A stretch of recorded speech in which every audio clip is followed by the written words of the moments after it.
Today we're going to talk about Nothing. I mean, a company named Nothing. It is a London-based company founded by Carl Pei in 2020.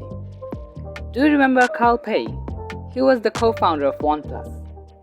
OnePlus started as a flagship killer, but Nothing is something that is different. They're coming with unique and attractive designs, or maybe they're more focused on transparency. Because from their first product, Nothing Air 1, we can see they're trying to pop out in the market with this strategy. And now we have Nothing Phone 1. Everyone is talking about this phone, you can read the news everywhere, it is about to release and a huge amount of people are ready to have one Nothing phone. But what we'll get from this device? No one's exactly sure about the specs, but few trusted websites are providing some informations like it will have 6.55 inches OLED 120Hz display, two rear cam, one is 50 megapixel wide and the other one is 16 megapixel ultra wide, and with 16 megapixel selfie cam in front of it. The processor will be Snapdragon 778G+. Then you're having 8 or 12 gigs of RAM, 4500 mAh battery with 45 watt fast charging, and the internal storage 128 or 256 gigabytes. So what's about the price? Probably you can have it starting from $450 to $550 depending on the RAM and storage variants.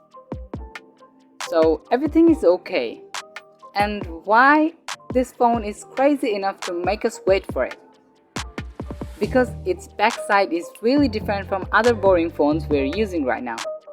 With transparent back panel, you can see this design made by LEDs. This kind of reminds me of the movie Tron Legacy.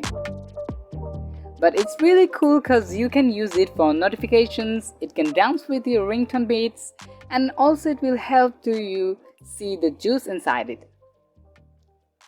Subscribing to this channel would be more juicy, so you can do it now.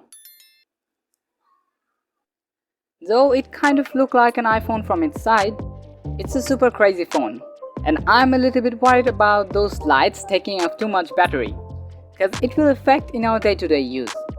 And one more thing I should be worried about is the glass back panel. I hope it's scratch resistant as much as the other phones are right now.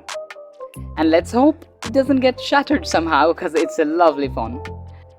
Let's wait for it to come and Jerry will take care of the durability. By the way, I'm Naim Islam and you are watching Everyday Click.